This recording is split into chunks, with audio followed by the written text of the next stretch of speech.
জানে কোথা থেকে কিভাবে আমার ডাক পড়েছে আমি নিজেও জানি না। মনিরুল হাসান ভাই বললো, আপনি কি মুন্সি আবু সাহেব? বললো হ্যাঁ। বলছে যে আপনাকে কাজী নজরুল ইসলামের একটা অনুষ্ঠান সঞ্চালন করার জন্য বিটিভি কর্তৃপক্ষ আমন্ত্রণ জানাচ্ছে, আপনি কি রাজি? এখনো 10 দিন সময় আছে। আমি একেবারে কিছু চিন্তা না করে বললাম হ্যাঁ আমি যাব। সভাপতি হিসাবে শুধু ধন্যবাদ জানানো, এটাই হচ্ছে আমার কাজ। তারপরেও কাজী নজরুল ইসলাম বলেছিলেন যে যবে উৎপীড়িতের ক্রন্দন রোল আকাশে বাতাসে ধ্বনিবে না, অত্যাচারীর খড়গ কৃপান ভীম রণভূমি রণিবে না, বিদ্রোহী রণক্লান্ত আমি সেই দিন হব শান্ত। স্যার একটা কথা বলেছেন যে তোমরা আমার, তাকে বলা হয়তো কেউ তাকে বলতে তার কবিতায় কোনো উচ্চ মার্গের দর্শন নেই, তিনি নির্দিষ্ট একটা যুগে আবির্ভূত হয়েছেন, তিনি একটা যুগের কবি। কেউ বলেন তিনি হুজুগে কবিতা লেখেন, তিনি হুজুগের কবি। আবার কেউ কেউ বলেন তিনি যুগ এবং হুজুগের কবি। কাজী নজরুল ইসলাম বললেন, পরোয়া করিবা বাঁচি না বাঁচি, যুগের হুজুগ কেটে গেলে মাথার উপর জ্বলেছেন রবি, রয়েছে সোনার শত ছেলে, প্রার্থনা করো যারা কেড়ে খায় 33 কোটি মুখের গ্রাস, যেন লেখা হয় আমার রক্ত লেখায় তাদের সর্বনাশ, তাদের সর্বনাশ, তাদের সর্বনাশ।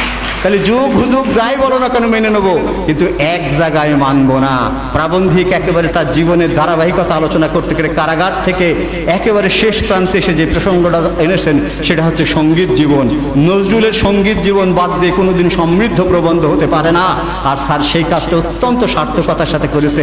আমার কথা নয়, বিখ্যাত নাট্যকার ডিএল রায়, দ্বিজেন্দ্রলাল রায়ের পুত্র দিলীপ কুমার রায়, উপমহাদেশের বিখ্যাত সঙ্গীতজ্ঞ, তিনি বলেছেন কাজী নজরুল ইসলাম শুধু বাংলাদেশে নয়, সারা পৃথিবীর ইতিহাসে যদি 10 জন শ্রেষ্ঠ গীতিকারের নাম করা হয়, কাজী নজরুল ইসলাম একজন। পৃথিবীর ইতিহাসে যদি শ্রেষ্ঠ 10 জন গীতিকারের নাম উল্লেখ করা হয়, তারই কাজী নজরুল ইসলাম একজন। মোর প্রিয়া হবে সোরানি, দেব খুপাই তার আর ফুল। তুমি আমার প্রিয়তম হবে, আমি তো গরিব মানুষ, আমি তো কবি, আমার তো টাকা পয়সা নেই, তোমার খুপায় আমি কি দেবো? আকাশের থেকে তারা নিয়ে ফুল করে খুপা বেঁধে দেবো। কর্ণে দুলাবো তৃতীয়া তিথির চৈতি চাঁদের দুল, চৈত মাসে 3 দিনের যে চাঁদ উঠেছে সেইটা নিয়ে এসে তোমার কানের দুল বানিয়ে দেবো। কণ্ঠে তোমার ঝুলাবো বালিকা, হংস শাড়ির দুলানো মালিকা, আকাশ থেকে যে হাঁস সারিবদ্ধভাবে চলে যাচ্ছে সেই হাঁস ধরে নিয়ে এসে তোমার গলায় মালা বানিয়ে দেবো। বিজলি জরির ফিতায় জড়াবো মেঘের রং এলো চুল, বিজলি জরির ফিতায় জড়াবো মেঘের রং এলো চুল। আকাশে বিদ্যুৎ চমকায়, বৃষ্টি হয়ে যাওয়ার পরে ছোট ছোট ছোট ছোট বিদ্যুৎ চমকায়, ওই ফিতে নিয়ে এসে তোমার মেঘের মতো যে কালো এলো চুল আছে তাই বেঁধে দেবো। এর চেয়ে রোমান্টিকতা কি থাকতে পারে? আমরা গজল বিষয়টা নিয়ে একটু ভুল ধারণা আছে। আমরা বলি না এবার গজল পরিবেশন করবেন অমক, আসলে গজল হামদ নাতে রসুল শানে খুদা, শানে খুদা হচ্ছে হামদ, আর নাতে রসুল রসুলকে স্মরণ করে যেটা লেখা হয়। আর গজল হচ্ছে আরবি, ফার্সি, উর্দু, হিন্দি শব্দ সমন্বয়ে যে গান রচনা করা হয় সেটাই হচ্ছে গজল। আর এই গজল 1926 সালে প্রথম রচনা করেছিলেন কাজী নজরুল ইসলাম। গুল বাগিচায় বুলবুলি তুই, গুল বাগিচায় বুলবুলি তুই, এই যে আলগা করগো খোপার বাঁধন, দিল বাই মেরা ফাস গাই, এই যে মেরা ফাসকাই, এগুলো হিন্দি শব্দ বাংলার সাথে মিলেমিশে একাকার হয়ে যাচ্ছে। তারপরে পদ্মার ঢেউরে মোর শূন্য হৃদয় পদ্ম নিয়ে যা, চোখ গেল কেন ডাকিস রে, চোখ গেল পাখি, অথবা মোর ওই যে মোরা আর জনমে হংস মিথুন ছিলাম, ছিলাম নদীর ধারে, যুগল প্রেমে এসেছি গো আবার মাটির ঘরে। ইরাগিনী বেনুবিনে গান গাওয়া, আমি আকুল নিদাক্তি আসা, আমি রৌদ্রে রুদ্র রবি, আমি মরুণীর ঝড় ঝড় ঝড়, আমি শ্যামলী মাছায়া ছবি, আমি তুরি আনন্দ ছুটে গেলে একে উন্মাদ, একে উন্মাদ, আমি সহসা আমারে চিনেছি, আমার খুলিয়া গিয়েছে সব পথ।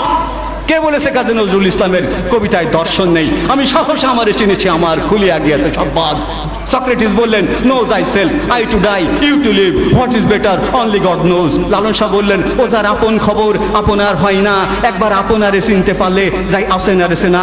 রবীন্দ্রনাথ ঠাকুর বললেন yes I know this is nothing but the love, oh beloved of my heart। Kazi Nazrul Islam বলেন যুগের ধর্ম এই, পীড়ন করলে সে পীড়ন এসে পীড়া দেবে তোমাকেই, কালোর চক্র বক্র গতিতে ঘুরিতেছে অবিরত, আজ দেখি যারা কালের শীর্ষে কাল তারা পদনত। এর চেয়ে দর্শন সমৃদ্ধ কথা কি আর থাকতে পারে? আমার আপনার চেয়ে আপন যে আমি খুঁজি তারে আপনার। এই যে মরমিবাদ, এই যে সুফিজম, এই যে মিস্টিসিজম, সমস্ত কিছুকে তিনি আয়ত্ত করেছিলেন। তিনি প্রেমের কবি, তিনি তারুণ্যের কবি, তিনি বিদ্রোহের কবি, তিনি বিপ্লবের কবি, তিনি অসাম্প্রদায়িক চেতনার কবি, তিনি স্বাধীনতা সংগ্রামী, তিনি বিপ্লবী। একটি মানুষের মধ্যে অসংখ্য গুণের সমন্বয় যদি পৃথিবীতে কোনো কবির থেকে থাকে তাহলে একমাত্র কাজী নজরুল ইসলাম। তিনি পৃথিবীর ইতিহাসে একমাত্র একমাত্র কবি যিনি সশ্রম কারাদণ্ড ভোগ করেছেন 1 বছর। লাঠিমার ভাঙড়ে তালা, যত সব বন্দিশালায় আগুন জ্বালা ফেলু পাড়ি, এই শিকল পড়া ছল মোদের, এই শিকল পড়া ছল, এই শিকল দিয়েও শিকল তোদের করবেরে বিকল। এই সমস্ত গান গেয়ে তিনি বিদ্রোহ এবং বিপ্লবের দামামা ছড়িয়ে দিয়েছিলেন। চমৎকার একটি প্রসঙ্গ উপস্থাপন করা হয়েছে যে নজরুল ইসলাম বাংলা কবিতায় যে অসম্ভব শব্দ সম্ভারকে সৃষ্টি করেছে, বাংলা সাহিত্য, বাংলা শব্দ ভাণ্ডার অনন্তকাল ধরে তার ঋণ শোধ করতে পারবে না। বাজিছে দামামা বাদরে আমামা শির উঁচু করি মুসলমান, দাওয়াত এসেছে নয়া জামানায় ভাঙা কেল্লায় ওড়ে নিশান। একটাও বাংলা শব্দ নেই, সব আরবি ফার্সি শব্দ। আল কোরআনের বাণী এসে কবিতায় স্থান করে নিল। কান্ডারিয়ে তরির পাকামাঝি মাল্লা, দাড়ি মুখে সারিগান লা শারিকাল্লাহ। কান্ডারিয়ে তরির পাকামাঝি মাল্লা, দাড়ি মুখে সারিগান লা শারিকাল্লাহ। কোরআনের বাণী আত্তাহিয়াতু লিল্লাহি ওয়াস সালাওয়াতু ওয়াত তাইয়্যিবাতু, আসসালামু আলাইকা আইয়ুহান নবিয়্যু ওয়া রাহমাতুল্লাহি ওয়া বারাকাতুহু, আসসালামু আলাইনা ওয়া আলা ইবাদিল্লাহিস সালিহিন, আশহাদু আল্লা ইলাহা ইল্লাল্লাহু আশহাদু আন্না মুহাম্মাদার আবদুহু ওয়া রাসূলুহু। একেবারে কোরআনের বাণী এসে তিনি কবিতায় সংযোজন করলেন। আনোয়ার আনোয়ার জিভ ধরে টানো তার, যে বলে সে মুসলিম বেঈমান জানে শুধু জানটা বাঁচান সার। আনোয়ার আফসোস ভক্তের শব্দ, আনোয়ার আনোয়ার আজকের মুসলিম ঘরে পোষা জানোয়ার। একেবারে সব আরবি ফার্সি শব্দ। এত বড় কবি পৃথিবীর ইতিহাসে জন্মগ্রহণ করতে পারে? কোথাকার শব্দ কোথায় নিয়ে এসে কিভাবে সংযোজন করলেন? আমরা গর্বিত জাতি, যেমন একটা কবিকে আমরা পেয়েছিলাম। অসাধারণ একটি প্রবন্ধ উপস্থাপন হয়েছে। প্রবন্ধটা যদি আরও কলেবর নিয়ে উপস্থাপিত হতে পারতো তাহলে আমরা আরও সমৃদ্ধ হতে পারতাম। সব কিছুই আছে, কিন্তু সবগুলো পাঠ করা সম্ভব হয়নি। আমরা কাজী নজরুল ইসলামকে স্মরণ করতে এসেছি। স্যারকে, প্রিন্সিপাল স্যারকে অসংখ্য ধন্যবাদ দেব। এমন একটি সময় উপযোগী, যুগ উপযোগী, সমসাময়িক প্রেক্ষাপটে কাজী নজরুল ইসলামকে উপস্থাপনের জন্য তিনি আমাদেরকে দিক নির্দেশনা দিয়েছেন। আমাকে ব্যক্তিগতভাবে একা পেয়ে 2 দিন বলেছেন বাংলা বিভাগের সব ছাত্রছাত্রীকে কিন্তু নিয়ে আসতে হবে। অবশ্যই আমাদেরকে এই সব ধরনের অনুষ্ঠানে থাকতে হবে, কারণ আমাদের জাতিসত্তায় দুটো সত্তা, দুটো জিনিস। সবার হৃদয়ে রবীন্দ্রনাথ, চেতনাতে নজরুল। যতই আসুক বিঘ্ন বিবাদ, বাধা হোক প্রতিকূল, আমরা কি তাহলে সবসময় রবীন্দ্র নজরুলকে বুকে নিয়ে পড়ে থাকবো? গিয়েছিলাম কলকাতায়, সাথে ছিল হেমায়েত সাহেব। আমি এক জায়গায় যে বলে ফেলেছি, ভাই দাদা দেখি প্যান্ট শার্ট পরে মোটরসাইকেলের ভাবের সাথে বসে আছে। আমি বলছি দাদা আমি একটু রবীন্দ্রনাথের বাড়ি যাবো। বলছে রবীন্দ্রনাথ আপনার কি হয়? ওই যে গুরুদেব বলিনি, রবীন্দ্রনাথ ঠাকুর বলিনি। হেমায়েত সাহেব ছিলেন, আমার সাথে ছিলেন অদূত স্যার। আমরা 3 জন যে রবীন্দ্রনাথের বাড়ি MS রোডে যাবো, মহাত্মা গান্ধী রোডে, MG রোডে, মহাত্মা গান্ধী রোডে যাবো। সেই শিলা কোথায়, কোন জায়গাটা, জোড়া সাঁকোই যাবো, MS রোড যেটা এখন। আমি বলছি যে দাদা একটু রবীন্দ্রনাথের বাড়ি যাবো। বলছে রবীন্দ্রনাথ আপনার কি হয়? সব বনাশ করেছে। আমি একবার লাজবাব। আসলে তারপরে তিনি বললেন রবীন্দ্রনাথের বাড়ি যেতে হলে আপনাকে যেতে হবে হাওড়া স্টেশনে, সেখান থেকে গণদেবতা বলে একটা ট্রেন ধরতে হবে, ট্রেন ধরে যেতে হবে বোলপুর, বোলপুর থেকে বীরভূম, বীরভূম থেকে বোলপুর, বোলপুরের পাশে শান্তিনিকেতন, সেখানে যেয়ে নামতে হবে। আমি চিন্তা করলাম এ রবীন্দ্রনাথকে পালন করে আর আমরা রবীন্দ্রনাথকে লালন করি। সে পালন করে, সে জানেই না রবীন্দ্রনাথের বাড়ি কোন জায়গায়, আর আমরা রবীন্দ্রনাথকে লালন করি। লালন করি না, প্রতিদিনই আমাদের জাতীয় সঙ্গীত ধ্বনিত হয়ে থাকে। আমাদের যখনই রাষ্ট্রীয় সংকট তখনই বেতার এবং টিভিতে রবীন্দ্র এবং নজরুলের দেশাত্মবোধক গান, দেশাত্মবোধক কবিতা আবৃত্ত হয়, গীত হয়ে থাকে। রবীন্দ্রনাথ এবং নজরুল সবসময় বুকের ভিতরে রবীন্দ্র নজরুলের বই নিয়ে পড়ে থাকতে মান্না। তারা হচ্ছে সেই দার্শনিক সত্তা, যখন জাতীয় সংকট আসবে সেই যাবতীয় সংকট উত্তরণের জন্য তারা পৃথিবীর অমীয় বাণী যেগুলো দিয়ে গেছে সেগুলোই সমানভাবে প্রাসঙ্গিক হয়ে থাকবে।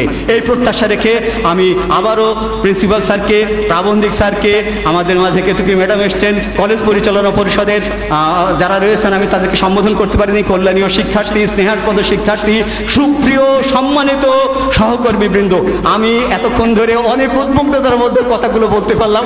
আমি যদি কোনো ভুল করে থাকি, আমার উদ্বিগ্নতা থেকে স্যার একটু মনে মনে রাগ করেছে, আমি ক্ষমা চেয়ে নিচ্ছি স্যার। আসলে আমার একটু আবেগের ব্যাপার ছিল তো, আমি ছেলেকে বলে দিয়েছি ফোন করে, বাবা রেকর্ড করে ফেল পেন ড্রাইভ দিয়ে। আমি পরে এসে দেখছি স্যার আপনার কাছে আমি আবারও ক্ষমা চাচ্ছি স্যার, আমি একটু উদ্বিগ্ন ছিলাম, তবে আমি প্রত্যেকটা কথা শুনেছি।